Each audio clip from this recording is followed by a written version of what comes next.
start, it is important for us to be able to create a slip knot. The slip knot can be created in many different ways. My preferred method is as follows, however I will show you an alternative method as well. Again, there are no crochet police, so no one's going to come and tell you that you're doing it the wrong way. Do whichever way suits you best. My preferred method is this cross method. So I take the yarn in the palm of my hand with the tail in the palm. I then wrap that around my forefinger and middle finger diagonally so that I create a cross. I will bring my yarn behind my forefinger and middle finger and bring it back over the front to create a full cross. Now I will be working in this top triangular section of my cross. I will take my crochet hook with the hook part of it facing down, and I will go under the front arm of the top triangle on the right hand side.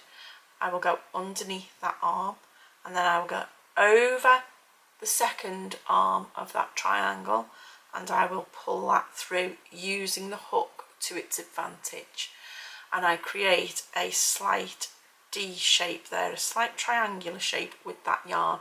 Now taking my crochet hook from where the handle is pointing around 1 o'clock, 2 o'clock, I now twist that round so that the hook starts facing upwards, and I move the handle round to 7 o'clock.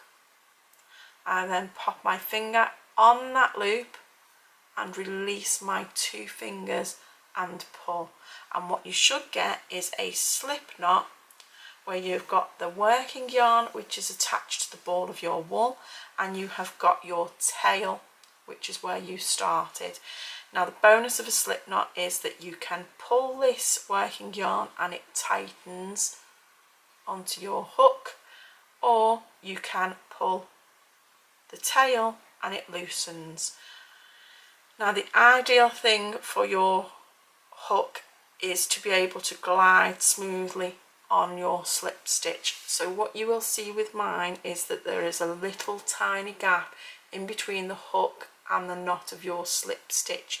You don't want that gap too big, but equally you don't want it too small. If it's too small, you will find that that will pinch on your crochet hook and make your next stitches really difficult to be able to complete. If it is too tight, just have a little tug on that tail and it will loosen that off. Moving across now, we will start working our foundation chains, and to do that it is important that you get the right hold. So you will remember from our courses, the way I like to hold my yarn is to place the yarn over my forefinger, twist my hand round so that the working yarn falls in the middle of my palm. I take my thumb and my middle finger and hold the knot, making sure that this yarn here, this working yarn, isn't so tight that it feels like a string on a guitar, but isn't so loose that it's starting to wobble about. It's got a nice straight tension to it that flows smoothly between my fingers.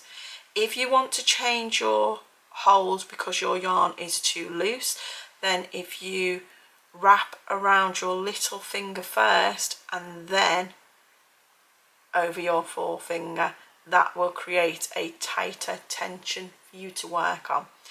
If you find that your tension is too loose when you come to do your next section, it's always advisable to go up a crochet hook size if you do struggle with tight tension. I'm using a 5mm crochet hook, but please feel free to use a 6mm if you do find that your tension is too tight. It's important to be able to have a loose enough tension that you can pop your crochet hook into each of your chains that will come.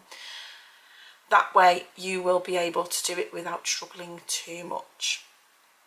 If you practice that hold, pause the video and meet me back at the next video where we will start to create our chains.